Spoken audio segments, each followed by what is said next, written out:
a Dish with D. That's me. Thank you for clicking on this video and making yourself a priority. I am Denise. It is Friday. And it's usually a Food Finds Friday, but we're going to be a Fiber Fun Food Finds Friday. Fun with fiber, fiber fun filled, I don't know. FFFFFF. I like rhyming. So I'm going to, at the end of this, we're going to do a little bit of talking, and then we're going to show you my fiber haul that I went to Aldi. But let's put a disclaimer out there before we start. I am not a professional. I'm not a nutritionist. I'm nothing. I'm a girl on a YouTube channel. Remember, I am giving you ideas, and my whole goal is to get you thinking and get you researching. I'm not here to change your mind about anything. I'm not here to tell you what this and that is, because it's not my place to do that. My place is to maybe give you something you should check out, maybe spark something in you that wants you to go and check out for yourself. I really don't like when people sit there and act like they know things when they really don't. Like, I watch this other girl on YouTube. I think it's Nutrition Babe on Instagram, and she's like saying, like, people are taking advice from influencers. They don't have, like, they're not nutritionists. You know, they're not somebody that's, this is a scientist, this girl. So when she's giving you information, it's backed up. You know, it's not somebody saying, this is what I like. And people will tell the product because it was sent to them. You know, honestly, take with what you think. A lot of times, need to do your research. Take things with a grain of salt. Please, just like I said, I'm just here to get you to think, get you to do a little bit of research, talk to your doctor about it. That's what my goal is here on Dish with D. It's not to sit there and say, well, you really should do this, and you really should try this. Maybe, try things if you want. But don't remember, I'm just a girl here. I know I like to try things too, and I like to share what I try with you. So, fiber. Now, I have a few little things I've pulled up about fiber. I'm just trying to increase my fiber. Because, I don't think I eat enough fiber, quite honestly. So I thought, what could I do? What could I get? And I did a research on a bunch of things and what I liked. Because let's face it, I want to eat things that I like. I don't want to eat things because they're high in fiber. I gotta like them. So I looked at the list, and you will see my little haul after this part and the things that I got at Aldi. So, but what? Fiber. Can it help you lose weight? I think it can. But they were saying here, eating soluble fiber may help promote weight loss and have other health benefits. But fiber from whole plants is better for weight loss than fiber supplements. Fiber is a carbohydrate that your gut can't digest. Fiber is classified as either soluble or insoluble, whether it's dissolvable in water, soluble, or not insoluble. That's very confusing to a lot of people, so I did look up soluble versus insoluble, because I was like, well, what's the difference, Soluble fiber can be found in foods such as oat bran, barley, nuts, seeds, beans, lentils, fruits, citrus, apples, strawberries, and many vegetables. Insoluble fiber can be found in foods such as whole wheat and whole grain products, some vegetables, and wheat bran. So definitely, it's kind of like, well, I still don't get it. Soluble fiber attracts water and turns to gel during digestion. It slows digestion. Soluble fiber is found in oat bran, barley, nuts, seeds, beans, lentils, peas, and some fruits and vegetables. It is also found in psyllium, a common fiber supplement. Some types of soluble fibers may help lower the risk of heart disease, like psyllium husk. You always see that, like Metamucil psyllium husk. I think that's one. There's a benefiber. One of them is psyllium husk. Insoluble fiber is found in foods such as wheat bran, vegetables, and whole grains. It adds bulk to the stool, my favorite word, stool, and appears to help food pass more quickly through stomach and intestines. Again, that's one of the things you're going to keep having to read over that again, at least even for me, again and again. Like, I still don't get it. And I read that oatmeal is both soluble and insoluble. Again, that's what This says the same thing. Insoluble fibers can mostly bulk agents, adding content to your stool. In contrast, certain types of soluble fiber can significantly affect your health and metabolism as well as your weight. So there's many foods of thought for that. An estimated 100 trillion bacteria live in your gut, primarily in the large intestine. Along with other microbiomes found in other digestive systems, these bacteria are often called the gut flora or gut microbiome. That's like the new it word, the gut and gut microbiome. It is like everywhere. Everywhere you see it's gut microbiome, it's like everywhere. I know. Different species of bacteria play important roles in various aspects of health, including weight management, blood sugar regulation and management, immunity, and brain function. And just like other organisms, bacteria needs to eat well to stay healthy. This is where the fiber soluble, for the most part, steps in.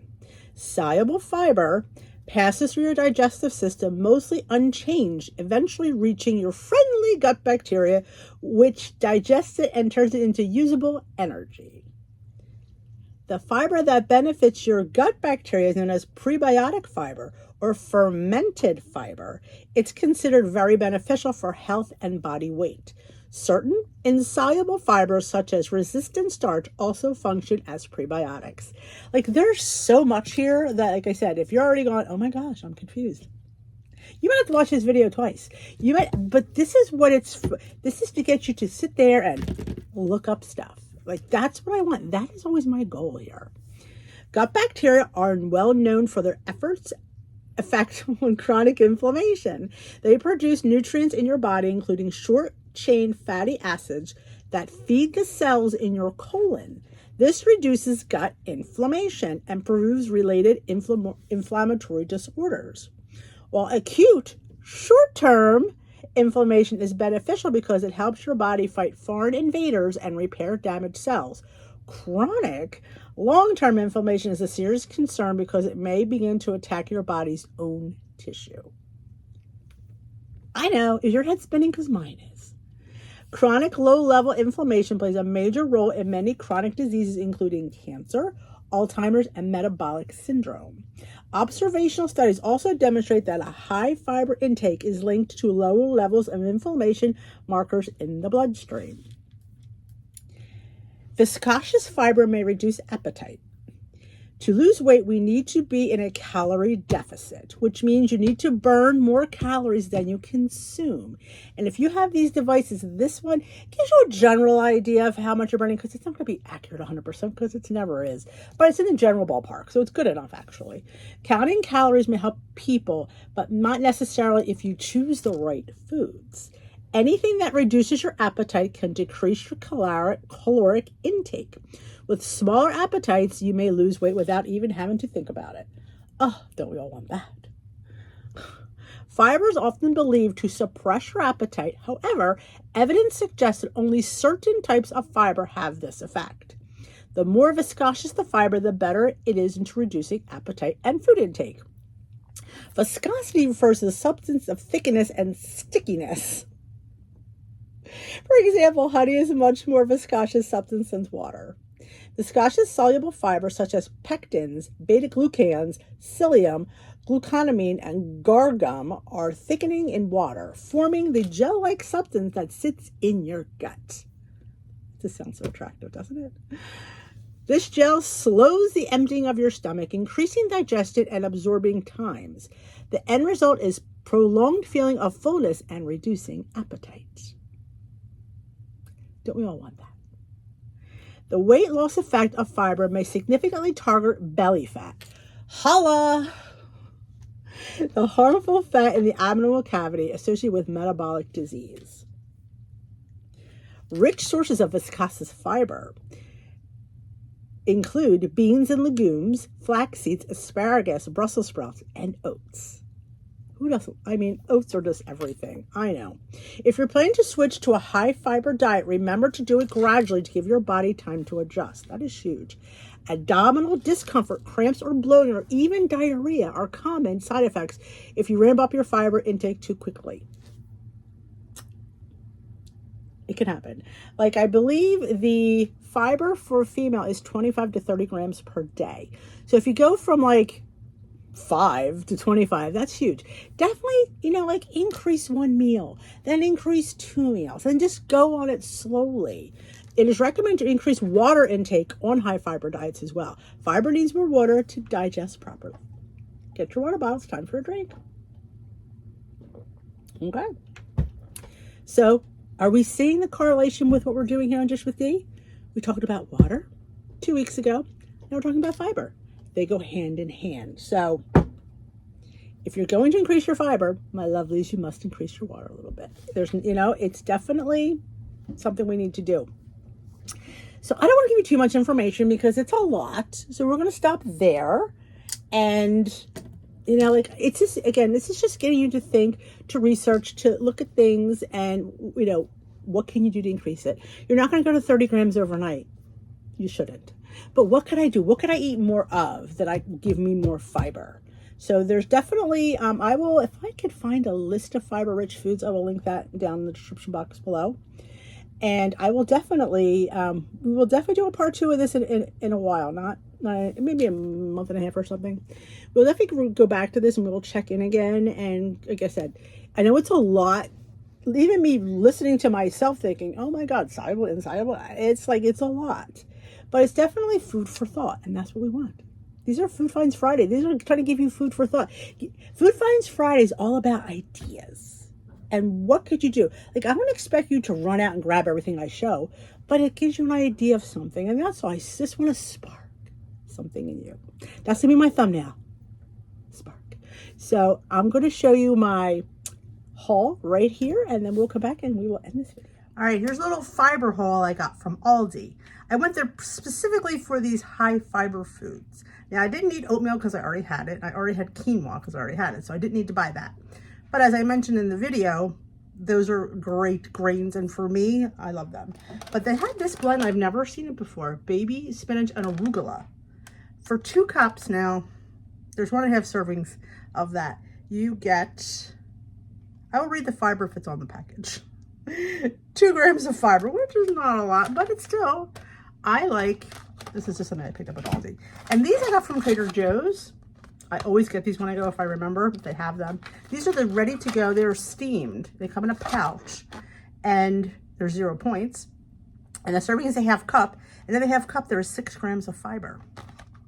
So if your person doesn't want to cook, Trader Joe's hooks you up. Now, I also did get some dried lentils because I love lentils and it's soup season. So I want to make like a stew. I love lentil stew. So in these, the serving is a 1/4 cup dry and the fiber is 4 grams.